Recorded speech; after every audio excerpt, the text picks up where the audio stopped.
There's been so many outlets to further sneaker culture where you have to understand it now. It's part of every marketing plan. It is this business and this culture that a few people got it and were collecting and kind of were looked at like, why are you spending all your money on sneakers? And now it seems more and more, minute to minute and day by day, everyone understands why this is as big as it is.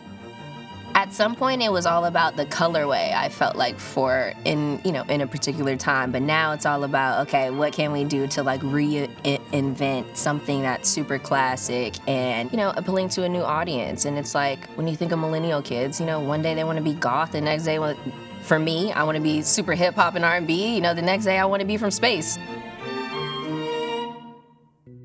I think definitely we are at a different part of what originally wasn't really based on capitalism, what originally was about style and personal choice. I think we might have lost some of that, unfortunately.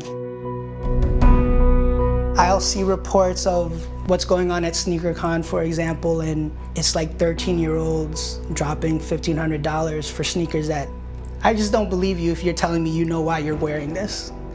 Like a kid who wears a Nirvana shirt and has never heard the album. The problem is, the downside of the growth is that where does the passion go? Like the original reason why people started getting the shoes, which takes me back to the Bo Jackson, Andre Agassi, Michael Jordan days, right?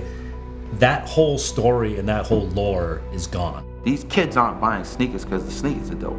They're buying sneakers because the internet's telling them these are special. And the proof is, when you get them, you don't wear them. How many kids out there wearing Off-Whites know that Virgil went to school for architecture and know about Pyrex Vision and know about Tinker Hatfield? Like, no. They're just like, I saw this influencer wearing this shoe that had a red tab on it, and I just went out and looked for a shoe with a red tab on it. If you have the ability to wear that you like a lot, you should really wear them. You give me white on whites, you walk into a store, if that store has 100 pair of white on whites in a size 13, they're gonna get $9,000. They are. Ma collection de baskets, elle est assez étoffée. Aujourd'hui, j'ai plus de 500 paires de baskets, mais très variées. C'est-à-dire que je ne collectionne pas, en fait, je dis même pas que je collectionne parce que je les porte toutes. This is one of the few times, I think, in the world where you have wearable art, where a person can actually engage with an art piece and wear it consistently. You really have to enjoy the shoes that you are blessed to come in contact with, because it's not going to get any better with time. The shoes will literally fall apart. So yeah, no, it's super important to wear shoes, for sure.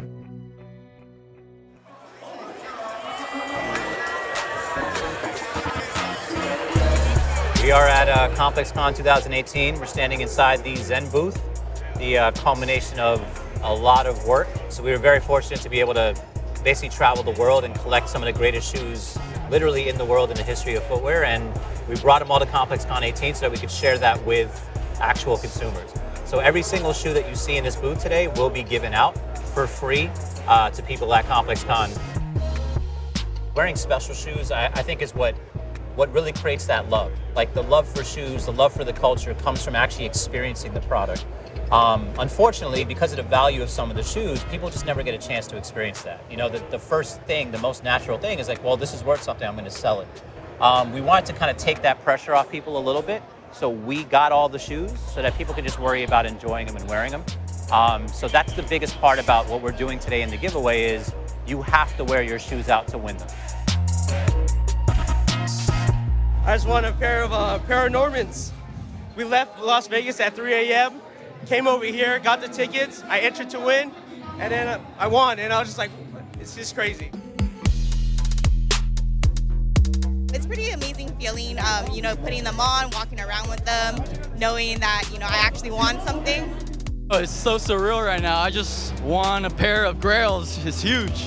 I picked these because I love the silhouette, I love the colorway. Everything about it is very clean, classic. I'm gonna try to find Nicky Diamond right now, get him signed these, hopefully. That'd be dope. There's not a lot of shoes out there for females, so to have something as feminine as a pink and black, it's really, you know, stands out. So that's what drew me to the shoe. It's kind of come back from me being a teenager and just kind of reliving it with my kids, so it's a great experience. We won the Quay 54 threes, friends and family, and I was about to almost cry a little bit, a tear shed. I think they're priceless because they're friends and family, so nobody really has them. I already put them on Instagram, I already flexed them. Shout out ComplexCon's, shout out Fine Zen. Hey, this is a grail right here. This is a once-in-a-lifetime shoe. I just want a pair of Air Mags. Unbelievable. I'm gonna rock these out. I gotta hire security for that though. I'm gonna need security, definitely, for sure. We have Air Mags, we have undefeated Jordan 4s, we have Legend of Summer Jordan 1s, we have Chanel Pharrells, we have, I've been in shoes my whole life. This is the greatest collection I've ever seen in one physical place in one time. And we have sizes for everybody. I'd say we easily have 4 or 5 shoes that are worth over $20,000. These are the Chanel Pharrell collaboration that you really cannot get unless I think you were in Paris. And even if you were in Paris, even if you were in the exact spot that these dropped, you still couldn't get them.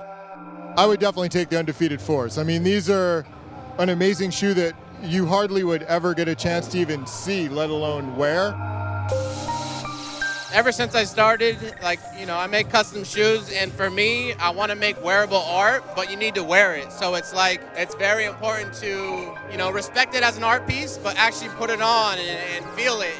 And that this shoe is what keeps you grounded to the ground. So wear your shoes.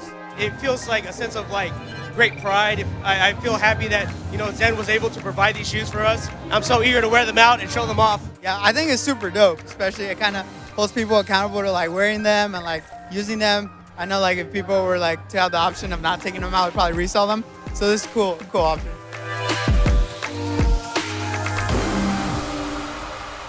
Everything we did here was to celebrate the culture so that people at ComplexCon can feel like they're in Tokyo, can feel like they're in Paris, and experience not just the shoes that are aligned with it, but the actual way that the stores feel and the vibe of the entire city. That's the beauty of the world. Every part of the world has its own sneaker culture, its own authentic stories, and that's the beauty of what we're doing is to tell those stories authentically with the people in the cities and really celebrate the culture that way.